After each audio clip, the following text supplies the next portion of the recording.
we got Jake here from Emblem Vault, Omnisat as well. I've seen you in the space for quite a long time. You were rocking a Mooncat for a while, weren't you? Still got the Mooncat. Still the Been Mooncat. the PFP for 3 years straight. That's unheard of in this space. Wow, that is unheard of. Is it a Mooncat for life? Is it Mooncat forever? for life, yeah, that's the identity. Beautiful, beautiful. What are you working on now? What are you excited about? Working on Emblem Vault, which is my priority, where we offer cross-chain solutions. Right now, mostly exporting Bitcoin assets to Ethereum, but soon we'll be exporting all other assets to Bitcoin. And then obviously, why we're all here, Omnisat. Okay, beautiful, beautiful, beautiful, beautiful. Hey, look at this. I can even do this. I'm going to proper here. Omnisat, boom, on the screen. Got it. There we go. Okay, there we go. Beautiful. Next, just met for the first time, Dima. You apparently have a project called Sat Screener. That's me, yeah. Sat Screener. This is how I find rare sats. That's one of the things we do, yeah. We're essentially a Bitcoin layer 1, layer 2 aggregator, trying to be like dex screener on Bitcoin. Oh, awesome. That's kind of the idea. We think that a lot of people want to trade these like assets that are in like disparate different sources. Like TAP is very different than BRC20, which is very different than Stacks tokens, and just trying to put it all in one spot, charting, analytics, all that stuff. And then the rune explosion is about to happen, and we're going to be staring at that. We're going to be staring at Sat Screener for hours on end. I'd be lying if I said we weren't super bullish on runes, and that's kind of like the main focus right now. Awesome. Good, good, good. I don't have any yet. I'm bullish too, okay? Once they... I have a lot of pre-runes. Oh, really? Oh, nice. Yeah, I call them rune IOUs. Okay, I like that. I'm bullish on Casey, so whatever he says, that's how it goes here. And finally, on the end, we got Zeth from Ord Games. What's going on? Good. Yeah, good to be here. First time in Denver. Fantastic vibes in the Denver in the Ord house. Sorry. Nice. You want to tell us a little about Ord Games? Yeah, for sure. We're the first GameFi project on Bitcoin. Ordinals and by extension Bitcoin, because there was no possible way to do GameFi on Bitcoin Layer 1 previously. We launched in March of last year. Our token ticker is a BRC20, ORDG, Ord for Ordinal and G for Gaming. Nice. We have an FTV about 10 million. Our community is about 60,000 followers on Twitter, 120,000 wallets that played our games. And now we started with inscribing retro games on Bitcoin onto Ordinals, and now we're moving those games onto a physical gaming device. Oh, nice. What's that called? That device? Yeah, it's going to be called, so it's tentative right now, but something along the lines of Ordinal Game Boy. Okay, nice. Okay. Yeah, original. Nice. Okay, so everyone here is involved in some sort of coin on Bitcoin, right? Which is not that old of a thing, really. You know what I mean? The BRC20 revolution was, less than a year ago, and things changed, right? And now we have runes coming up. So kind of curious, you guys looking for the new BRC 2.0 as some people are, 220 2.0? Or are you really all saying, we're going runes from now on? You guys Got it. Okay, yeah. So, listen, I think that Domo, just the BRC20 team, Invest in Slot, and Unisat, they're not just going to go away quietly, right? Like, BRC20s are going to have a ton of infrastructure. They already do. With the Lite client, that's OPI, which essentially allows anyone to run a BRC20 validating node. They just have a lot of staying power, plus all the FTV of everything locked up. So I don't think BRC20 is going to go away. But I think most people that are looking to launch a token, whether it's for their actual like company token, like a VC-backed token, or whether it's for we want to do a new project or a meme coin, people are kind of waiting for runes. It seems like that's like the mind share. So we'll see what happens. Well, there is that problem, right? When BRC20 first came out, it's as primitive as you can possibly be, right? It's literally a concept that is wow, these are a coin, and that's how ordinals were too. It takes a while to build infrastructure, right? Everyone knows when something comes out, you can't just go, and the code's done, right? When runes come out, Casey and team are working on it. It's not going to have what the infrastructure that BRC20 had before. So what is the most important things you think that BRC20 needs to survive when runes does come out? I think proper dexes. I also think that they're working on probably smart contracts on BRC20. That's kind of the alpha that I've been hearing. Oh, we just talked about it, yeah. So that would really change the game, right? Because then you could build a dex or something like that, and that'll just change BRC20s a lot. Well, this is why we're here with Omnisat, right? This is what we believe, the team that we thought that when we created the idea of Omnisat back in April of last year, it was literally 6 weeks into BRC20. Yeah. We knew it was really efficient. There's only 3 functions. And the way that Domo had presented it didn't seem like there was going to be any type of upgrades. So we said the way that you improve this is not actually through the meta protocol, it's through the products that support it. And so Omnisat, we do believe, has some new features that will improve the experience. Like, for example, if you've used on testnet, it writes the transfer inscription and the swap in one transaction, right? So that's like half of the headache. In terms of fungible token standards on Bitcoin, I actually have a theory that I've talked about. It's actually called the village theory. And it's this idea that there's actually going to be possibly dozens of fungible token standards that exist in cohesion because of how large Bitcoin's market cap is now, $1 trillion. At the end of the cycle could be $3-4 trillion. There's so many small communities that exist on this non-standard protocol of Bitcoin, right? There's no standardization. So every fungible token standard is essentially building and optimizing for something different. BRC20 was just to get fungible tokens on. Obviously now the East is a big fan of that. Casey wants a UTXO kind of style. Right now you have TAP, you have Pipe, you have CBRC20, you have Rings, you have whatever, and they're all kind of building for different things. BRC420, BRC720. I think that there's probably going to be dozens that exist, and they don't have to grow and take the entire market share. They can kind of survive and live in this small community because what's being built and tested on Bitcoin in terms of the different meta protocols is still in the early stages, right? Like you've been building Ord games for so long, and you have a big community, but it's still so early in terms of building Bitcoin. So I kind of have the same idea where there's going to be multiple fungible tokens for gaming, and they can all kind of exist together. Well, totally. I always want to compare everything back to, I'm an old ETH boy, okay, but I'm changed. I'm gone. I sold my ETH, okay, it's Bitcoin. But there are multiple standards that are used every day, right? There's 1155s, there's 721s, and even right now, some of the most popular contracts, like people use 721A, it's a variation, that's cheaper gas. It's actually not a standard. It actually breaks the rules of, which is it's perfectly fine. The rule it breaks is fine. But people do care about, different ways of presenting the asset. There's not going to be any one way because everyone's very creative. So yeah, I think the most important thing is you got to get the mean numbers. Like you're saying, 420 is already there, right? I think there's a 666 that people are talking about. I got to go to Layer 1 Foundation. They all come up. I mean, at the end of the day, if you follow, I think it's the Pareto principle or the 80-20 principle, you'll probably get one or two protocols or maybe three that take 80% of the volume, and they'll all be for different things. UTX or Runes specifically, Casey wants it to be more efficient. I think also, too, it kind of professionalizes or commercializes Bitcoin a little better because it gives a platform or a fungible token standard for institutions or just, large teams who have a lot of resources and large treasury to come in and feel like they have something efficient to go and really kind of push the boundaries there. Whereas BRC20 right now, it's just mostly, Asia and the East, and they just want to degen and we'll build products around it, and I think they can both live. But it seems like Runes is now being more of the West, and BRC20 is more East. So that is super interesting. I remember that's the big joke always, like, wait till Asia wakes up, and then they're going to pump our backs, and then it never happens. But then all of a sudden, for BRC20, it did happen. Yeah. Why do you think that is? Yeah, I'll jump in there. Yeah, because I'm based in Asia, and so the entire community around Ordinals, I would say, back when Ordinals was just a NFT standard, starting in about February of last year, was not super hyped. Like there were like Chinese buyers and people were coming into the ecosystem, but they didn't. It wasn't a flood, right? So the real unlock event of liquidity is when CEXs come in.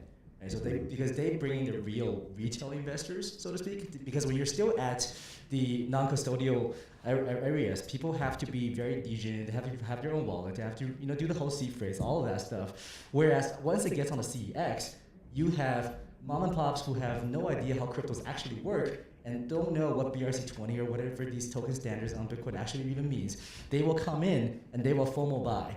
And that's the large liquidity. So May of last year, Gate and OKX listed Ordi. November of last year, Binance listed Ordi, Sats. That's when the real FOMO of BRC20 happened in both of those. There were two waves, I would say, for BRC20s, right?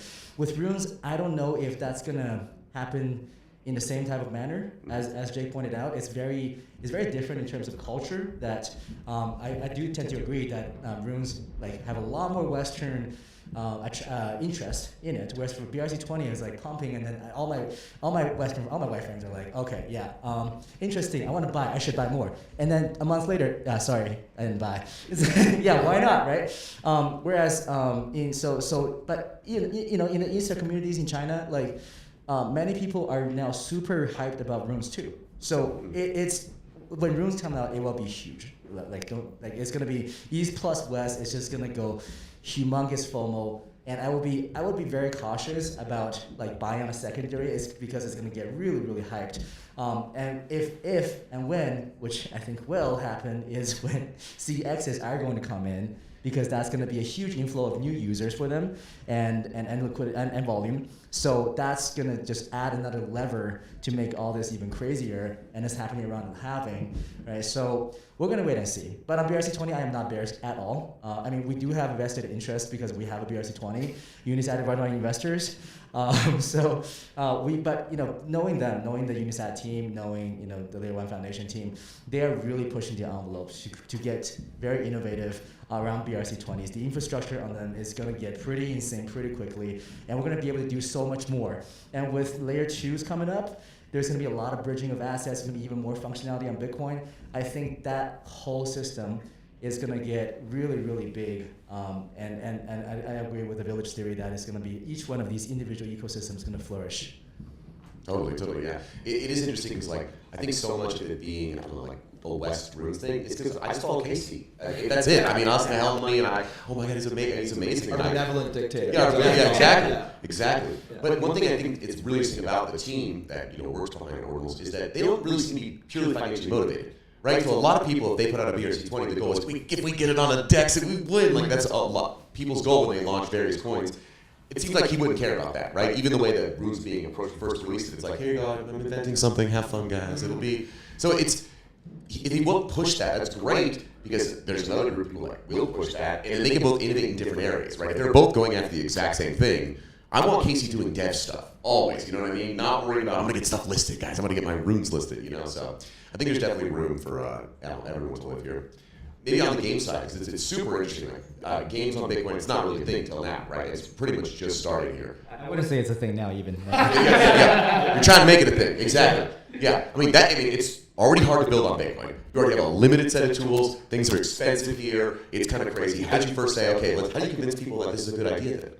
Yeah. So when Ordinals came out, the whole idea was that you can inscribe data on chain, right? So it's not limited to JPEGs. And we were trying to get creative. So before this, we did ETH NFTs for a while, for 2 years, degening and also building trading analytics tools. So when we came over to Bitcoin, first of all, we just dropped everything on ETH. We're like, okay, Bitcoin, NFTs, all in. Everybody all in. And the thesis was the NFT, what NFT did to Ethereum would happen again on Bitcoin. But we wanted to get creative. Like, what's different about Ordinals, right? So different data formats can be inscribed. You can do music, you can do GIF, you can do video. And some guy inscribed Doom. Right? When we saw that, we're like, oh shit, you can do video. Okay, you can do video games, sorry. So we started looking at what type of video games can actually be inscribed on chain.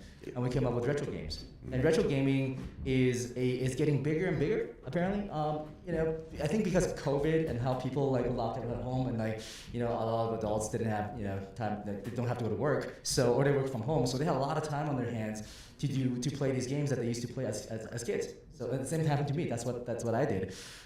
So inscribing those retro games on chain became like how we got into gaming in the first place. And we run competition to play those games. We figured out a way to go around because Ordinal functions in a sandbox. It does not communicate with an outside server. So what we did is you put your wallet address. At the end of your gameplay, it spits out a hash, which contains your wallet address and all the gameplay information. You copy paste that hash onto your website, and then we have your gameplay. And we can rank you on a leaderboard. Based on the leaderboard, we airdrop you a BRC20 token. So it was all experimental at first, but yeah, it's gradually become a real thing now with all this infrastructure being ready for it. Well, there's something crazy about retro gaming because they were working with such limitations. They're the mind-blowing programmers because they couldn't fit anything on there. And the code for some of these games is like works of art in how they creatively pack information that dense. And I think so many people who came from the east side, wherever it's like, I don't know, compress it. Just put it compress what? You have to build things from the ground up to be small and efficient. And that's all of retro games because you had to be that way. So yeah, super interesting. I just wanted to touch on. Okay, so did you guys do that snake game with the leaderboard function? Yeah. Yeah. Okay. I did a lot of that. I don't know if I got to drop any tokens. I was really bad at it. But I remember when I saw that. Send me your wallet. Yeah. I saw that and I was like, this is sweet. This is obviously just a start. This is the tip of the iceberg. I didn't know that was you guys. That's cool. Couple of things I just wanted to touch on. So BRC20's bridging over to runes. I don't know anyone building that product. I think that there's probably already a team working on a product like that. And I think we're going to actually see products that are bridging all the assets, some way to have interoperability and somehow avoid having to like sell for Bitcoin and then swap to that other like asset. I don't know if you have like DEXs where it's like a BRC20 that's backed by Rune, like a BRC20 Rune trading pair. Maybe that's way out there. Maybe people don't even want that. But I think we're going to see a lot of bridging opportunities with all the different bundle token assets on Bitcoin, as well as you were bringing up centralized exchanges. Maybe just to like poll all of us, when you guys first bought your first cryptocurrency, was it through centralized exchange? Because for me, it absolutely was. It was like Cryptopia or something. I think that's which is now defunct. Yeah, in 2017, I probably bought Bitcoin at 15K US, and then I bought a bunch of altcoins that within 6 months were $0. That was the original. That was my foray into cryptocurrency. Same, brother. Yeah, and it's a lot of us, right? So I think you're dead on that. Like for people that it's their first time, they're gonna deposit $500 on their credit card on a centralized exchange, and they're gonna be like, wait, altcoins on Bitcoin. What can I buy? And right now it's Ord and Sats, right? That's pretty much it. So I think that's a really good point. Yeah. Your first foray in is usually through centralized exchange. Do you know why Asia is the alpha? It's because when you say $500 deposit, in Asia it's usually like $50,000. Yeah. I was like a 19-year-old, and for me it was just like, I could be rich, right? Yeah. I bought a coin called Car Vertical. I think what its premise was is that you could plug a module into your car and mine the coin by driving your car. Yes. And that was something that people actually thought. Totally. Like, maybe that's the future. Yeah. We moved away from that, thank goodness. But I want to see some of that on Bitcoin. No, totally. Well, I mean, it's so funny to think about when the giant pump was happening the other day. Coinbase goes down. Yeah. You're like, retail's here, right? The normies are here. Right. Yeah.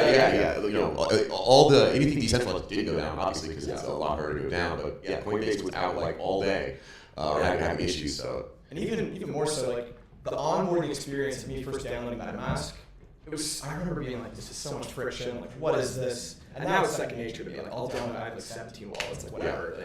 New wallet, okay. New seed phrase, whatever. But Speed running those seed phrases. Yeah, exactly. But I'm thinking like younger me, what was his experience with first getting like a MetaMask wallet and getting that seed phrase? So I was so like against it. I was like, why can't I just make an account? Like, what is this? And there's still so many people that I know that have bought cryptocurrency and don't have a MetaMask wallet, don't have seed phrases. They have no idea how that works. So I'm still mad. One of my first MetaMask wallets, my CryptoKitties are in there. And they're old, and I'm like, I want them so, I'm trying to get in there, and I can't. Just keep guessing the password. Yeah. No, I'm like, somewhere I have it on a piece of paper in my archives, and I'm like, I'm gonna find it one day, and I'm gonna uncover some CryptoKitties that are gonna be worth still $0, right? But they're from 2017. Like, I'm like hyped. First is first, but no one cares if it's CryptoKitties. Yeah, exactly. Well, so I mean, like, everyone here's been in the scene for quite a while, right? You're building products that, a lot of ways, do mirror things that have happened in the other chains. Right? Like, what have you learned from ETH World or any of the other places when you're coming over here? Yeah, well, so two things. So at Emblem Vault, it actually is its own type of protocol. It's a unique one. There's no other competitors to it in the interoperability world. But what we've learned through our experience over the last 3 years of taking Bitcoin assets and trading them on Ethereum is that users will go through hoops and ladders if they know liquidity is on the other side, right? The vaulting experience is not the cleanest experience, to say the least. But now we're going to be doing the same thing and bringing Ethereum assets to Bitcoin. And it's the same narrative, is that now the liquidity is on Bitcoin. And like one of the top requests we have is people want to bring their CryptoPunks to Bitcoin as an ordinal, because they can denominate it in Bitcoin. And it gets past that psychological barrier, right? Because last cycle, CryptoPunks got to 150 ETH, and Bored Apes did too. So it's that psychological wall. I'll remind me. And so this time, right, if you just sell your CryptoPunk for 5 Bitcoin or 6 Bitcoin, it could maybe possibly break that $1 million mark. Totally. And so, interoperability is, I think, it might not be this cycle that it's finally breaking through, but I believe next cycle is when it really happens, where you just start importing and exporting assets across all types. And also for Bitcoin, because of its non-standardization, all these different meta protocols, they all don't work together. They all don't interact, as Dima said. So you have to figure out ways to do it. And with Omnisat, essentially, we're building our DEX essentially with LPs to where it can support any type of meta protocol. It can support account-based or UTXO based. Can you swap ERC20 for rooms? I don't know. I'm not the gigabrains that are working behind it, but I think that's kind of what we all believe is that everything is going to be interoperability on Bitcoin itself and interoperability between all these different chains. Totally. Just say for like the stat screeners, another thing. It's like there's quite a few DEX screeners out there, right? You know what I mean? Now we don't have. There's nothing that is focused on. Are you the only one right now? There's a couple of other companies, but they're very they're not trying to like bring everything to one spot, right? And I think that's kind of our selling point. Like without much marketing, like 2,500 daily active users, and most of those guys are just DJing on Stacks meme coins right now. The meme coins on Stacks, Welsh Corgi, generational Welsh to anyone out there. Generational Welsh. That's pretty catchy. But listen, like I don't even have any. I wish I did. We were tracking Welsh in May, and it was like the candles were like they were minuscule. Yeah. Through the roof. But yeah, we're trying to be everything all in one spot. You plug in your Leather, Unisat, or Express wallet, or OKX wallet, and you just get to see all your assets as well as like do watch lists across chain, across every single chain on Bitcoin. We're considering newer token standards aside from rooms. Like I want to add ARC20s eventually. I would like to add Saturn's rings, depending upon adoption there. I'm interested in. I was just talking to you about DRC20s because like Doginals and DRC20s. They're UTXO based, they're kind of similar to Bitcoin. It's originally a fork off. Apparently it's a fork off of Lucky, which is a fork off of Bitcoin. I don't know if that's true. I was told that yesterday. So anything that's in that sphere, we want you to just be able to, do charting and then, if there's arbitrage opportunities across DEXs, like just have it all in one spot. And then as well as if you're launching a token, just like Dexter, you can pay like a $250 fee to essentially have social connected to your token right when it launches, and this can be tracked immediately. And I think people just want to have somewhere where they're like, okay, I don't care what kind of token it is on Bitcoin. I just want to be able to see them all, right? Totally. That's what we're trying to do. We'll say like that thing like we're gonna be staring at something all day when it hits when room season comes out. Even now, every time there's a new meta, you're gonna have a lot of tabs open. And the idea is like maybe it'd be nice with just one tab open. No, it's our side. Yeah. I'm getting dizzy some of these days. Sometimes I'm trading Solana, ETH, Bitcoin, and I'm like, what am I even doing? What ball am I logged into now? What am I? Oh, Dexter, it's not Dexter. Yeah, exactly. And then to talk about, this is kind of relevant, I think, the Bitcoin layer 2s that are want to be Bitcoin Bitcoin layer 2s, but with like EVM and ERC20 based coins. That is something that I don't really see catching on long term, even though we have like Merlin and we have Bob coming out, and it seems like there's 40 different like EVM based Bitcoin layer 2s.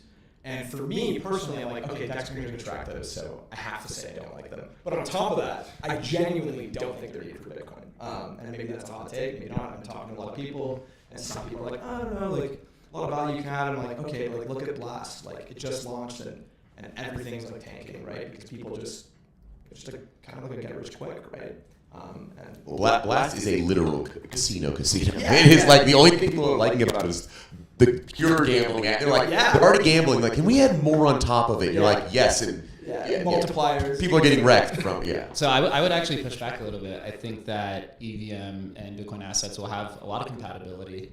From my experience through Emblem, what most requests we get a lot is taking Bitcoin assets and trading on Solana, actually. And the reason why is that everyone believes that Bitcoin has the most pristine assets. So the whole meta is like, why mint an NFT on Ethereum when you can inscribe it, right? But a lot of traders, they don't want to have to get stuck in the mempool trading. They want to optimize trading. That's fun. But on Solana, right? Yeah, it's super fun to put a transaction out and just go, oh my god, did it work? Did it work? Did it work? Oh my god, I'm walking around the block. But you have to think too, as these things scale. If you have large institutions coming in and buying volume, milliseconds, it could be the difference between them making millions of dollars or losing millions of dollars, right? And so this is why we're like big fans of these cross-chain kind of solutions. But I think like where this situation is going, and you could say Merlin, I know it has its issues, and all these side chains sacrifice these different things. But I think what most people are trying to do is figure out what the strengths are for each protocol. Right? What is Bitcoin strengths? It's assets and permanent data. Solana is generally just like more efficient, higher throughput, more efficient trading. Ethereum just has like the most advanced developer network. Yep. And I think with what most Bitcoin L2s are doing now, or side chains, whatever you want to call them, is trying to figure out what that perfect harmony is. relationship is. For sure, I won't push back on that.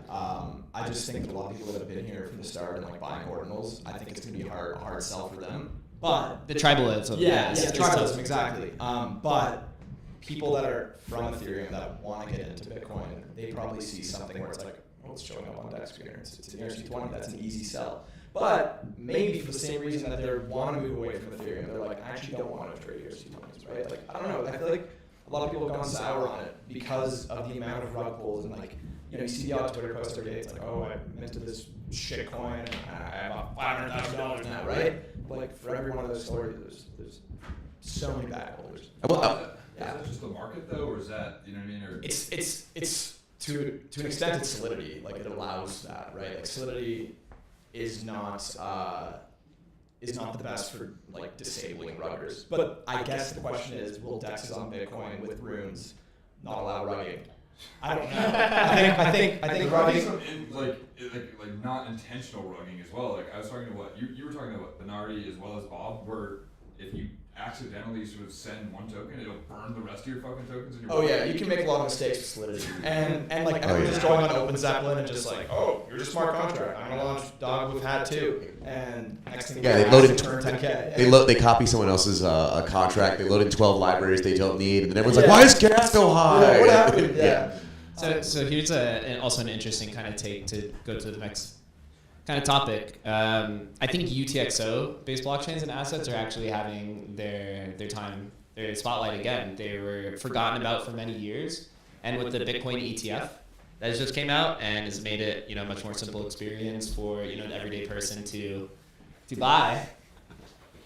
Things like Doge and Litecoin and even Bitcoin Cash, if you look at the market today, all of these are the ones that are leading because these are the decentralized products that can be labeled as a commodity and go to the stock market and have an ETF.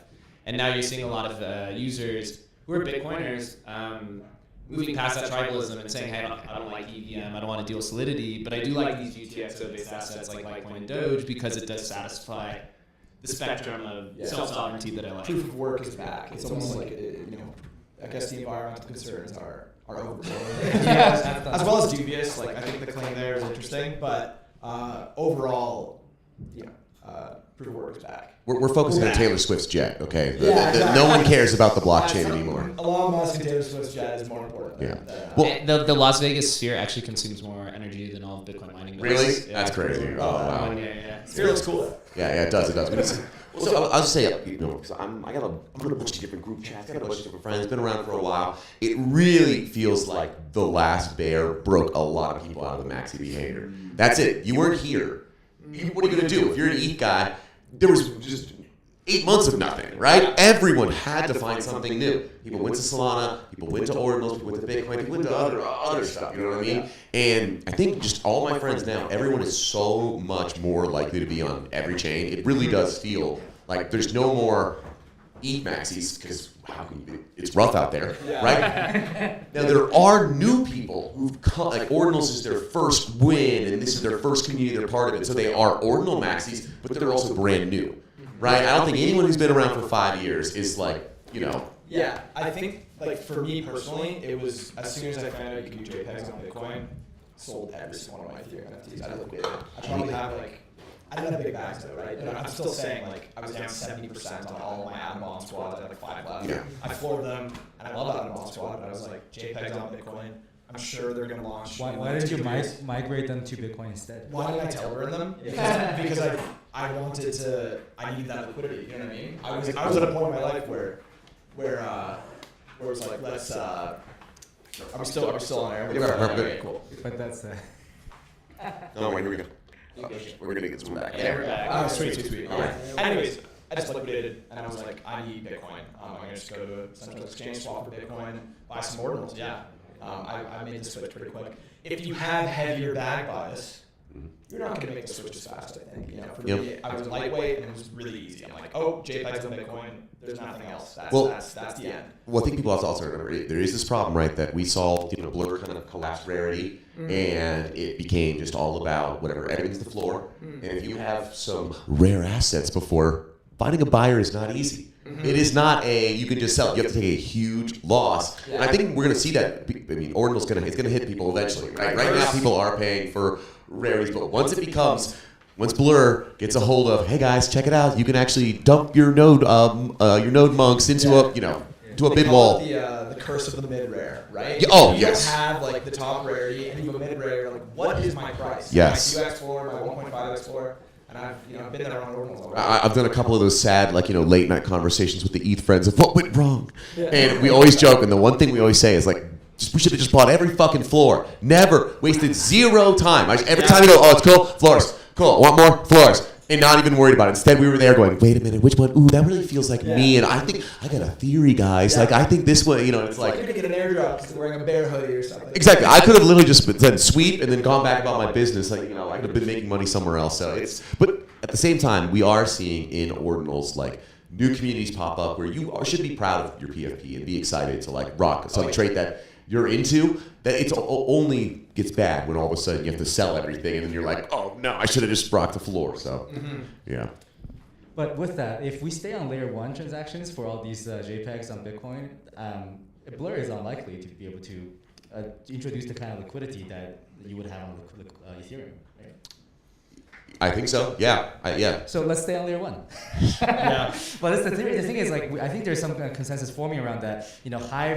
Low value, high frequency transactions will move to a layer 2 or a sidechain, but high value, low frequency transactions should stay on layer 1. And I'm all for that. I agree. Well, I've been telling people that you think about fine art, any actual piece of art worth tens of millions of dollars. It's hard to move around. Yeah. It's not easy. It's not rich people are fine with it. That's why it's worth millions. You can pay a mover if things are worth millions. You can wait a little bit, right? Now, if it's settled in 4 seconds. Yeah, exactly. $1 million transaction. Exactly. It could take a minute. Now, I want some confirmation. I want something somewhere. You know what I mean? But yeah. So I was gonna say, because you guys you got your own kind of space, all doing something pretty interesting right now. What is something you've heard this weekend that you were like, what? You guys are into that? There's no way someone can give you something weird here, okay? I've met a couple weirdos here, okay? I don't want to call this guy out, but I was talking to a few potential investors. We're about to raise a round, and I'm just starting to talk to this guy, and this guy pulls up, and he's like, hey, I have a demo for a really cool product. And he has his laptop with him, at a conference. He's like, I'm going to show you guys right now. And he pulls out his laptop and just starts demoing his wireframe right there. And it was really interesting product. Essentially trading treasure bills on stacks, trading actual T-bills and marketing to the Middle East. And it was one of the craziest stacks I've ever seen. Yes. And I was like, you're 5 years ahead. You might get funded. It seems like a very interesting idea. But I was like, holy shit, T-bills on stacks on a Bitcoin layer 2. You're out there. Yeah. And it was really bold. I saw him do that. I'm like, I might pitch someone like that. Just walk up with my laptop. Yeah, totally. Force them into the conversation. That one for sure. Yeah. I would say nothing new outside of everyone shares the same frustrations that building on Bitcoin is very hard. Yes. And that it's all the projects are taking a lot longer than anyone expected. Totally. And because of that, I think of most conversations I've had, most meta protocols and founders I've talked with are actually looking to experiment with other things, with EVM, with taking certain things and putting it onto another chain or building the backend differently and kind of sacrificing a little bit of this centralization maxi so that they can actually get a working product out. Well, that's always been the trade-off. It's always you're more centralized to move fast, and then you can get decentralized. Decentralized is slow. It takes coordination. If you decentralize, you have to coordinate. So it is. I mean, I'm totally okay with that. I think a lot of Bitcoin maxis for a long time were so anti that. It's things have to move at the most slow pace ever. Where I don't know, sometimes it is, okay, cool, let you handle it for now, and I'll be back. Don't worry, we're going to get this thing decentralized. We'll hit utopia. But And there was a handful of OG Bitcoiners who've been in this house over the last few days, and the conversation with them is the same as they're not, some of them maybe aren't investing or buying ordinals, but they're big supporters, and they're still coming to terms, I guess, of figuring out what's the right ordinal for them. Totally. Well, it is funny because it's I think a lot of the Bitcoin OGs, there's always all this problem. They're hating on it. Bitcoin's up. and I think there's a lot of people in the ordinal community helping that out. They're like, okay, fine, you're making us some money too. Okay, have fun with your JPEGs, okay? And then maxis, typically it's never sell. So they don't care if oh my God, it's expensive to move some money around. It's going to take longer. I'm not moving anything around. I'm only doing one thing, buying more Bitcoin. So Yeah, to comment on that before you go, Seth. Building on Bitcoin, I find a lot of times you're 2 weeks away from being 2 weeks away all the time. Like the amount of times I said, yeah, it's 2 weeks away, and then it's like, oh fuck, like this week was crazy. It's 2 weeks away after this Friday, and then it just constantly, gets pushed back because it's hard to do. Oh yeah, so I was talking to Dad yesterday about like, hey, what about this estimate? And I was like, could be 1 to 3 months. And I said, okay, then 3 months and double it easy. Like your longest estimate, at least double it. Like there's no way you're gonna like figure it out early. There's no figuring it out. Oh, actually, it was easier than I thought. So yeah. Is that you talk anyone interesting, or also anyone else in gaming? Are you alone out here? Have you met any other Bitcoin gamers? Yeah. So I've been to a few gaming events. It is Ord Denver, so I've been to a couple Ord events. I'll say for gaming that nobody's doing gaming on Bitcoin, obviously. So when I say that, people look at me like, what? Huh? So like I'm the guy that gets people to raise their eyebrows instead of me watching someone else get me. Yeah, if I did the same talk through to mention you each time, this guy, he's doing games.